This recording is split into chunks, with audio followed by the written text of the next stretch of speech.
মধ্যপ্রাচ্য যুদ্ধ পরিস্থিতিতে জ্বালানি সংকটে রাজধানীর ফিলিং স্টেশনগুলোতে দীর্ঘ লাইনে অপেক্ষা করেই জ্বালানি তেল সংগ্রহ করতে হচ্ছে গ্রাহকদের। এই মুহূর্তে রাজধানীর পরিবাগ এলাকায় আছেন সহকর্মী আপেল শাহরিয়ার, সেখান থেকে যুক্ত হচ্ছেন তিনি। আপেল, পেট্রোল পাম্পের আজকের পরিস্থিতি কেমন দেখছেন এবং গ্রাহক পাম্প কর্তৃপক্ষ তারা কি বলছেন?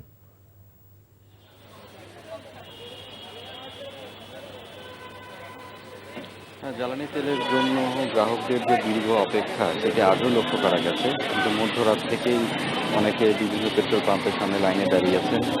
সকালও হয়ে গেছে এবং অনেকের সঙ্গে কথা বলে আমি যেটি দেখলাম যে ৫-৬ ঘন্টা ৭ ঘন্টাও ধরে তারা লাইনে দাঁড়িয়ে রয়েছেন।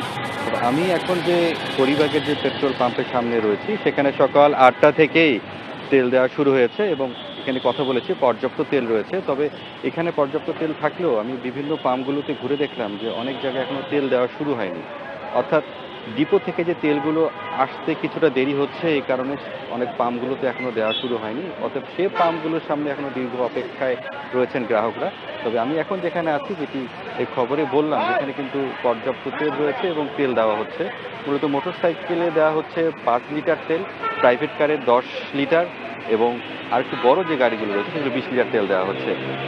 এবং প্রতিটি পাম্পে কিন্তু ট্যাগ অফিসার নিয়োগ করা হয়েছে, যাতে কোনোভাবে কেউ যাতে মজুত করতে না পারে এবং তেল থাকা সত্ত্বেও গ্রাহকরা যাতে তেল পায় সেটি নিশ্চিত করার জন্য কিন্তু ট্যাগ অফিসারের যে নিয়োগ দেওয়া হয়েছে তারাও কিন্তু সেটা মনিটর করছেন। এবং আমি এখানে দেখেছি কিছুক্ষণ আগেই ডিপো থেকে একটি লরি এসেছে, অকটেন বোধহয়, এবং তারা বলছেন যে তাদের যে এই পাম্পটি রয়েছে সেখানে পর্যাপ্ত রয়েছে। তবে এখানকার যে কর্তৃপক্ষ রয়েছে তাদের সঙ্গে কথা বলে যেটি জানলাম যে অনেকে যারা আসছেন, কিছুটা গাড়িতে তেল নেই এরকমও যেমন আছে, অনেকে আছে মোটামুটি গাড়িতে তেল রয়েছে, তারপরও আবার তেল নেয়ার জন্য তারা এখানে এসেছেন। বলা হচ্ছে জনগণ যাতে আতঙ্কিত না হয়, সরকার থেকে বারবার আশ্বস্ত করা হচ্ছে যে সরকার সর্বোচ্চ চেষ্টা করছেন যে এই যে একটি পরিস্থিতি তৈরি হয়েছে, জ্বালানির যে একটি অভাব যেটি বিভিন্ন জায়গায় লক্ষ্য করা যাচ্ছে, সেটি যাতে স্বাভাবিক পর্যায়ে নিয়ে আসা যায়। এর জন্য কিন্তু সরকার সর্বোচ্চ চেষ্টা করছে।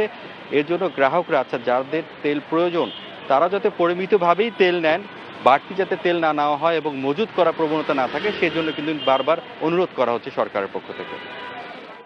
জানছিলাম জ্বালানি পরিস্থিতির খবর।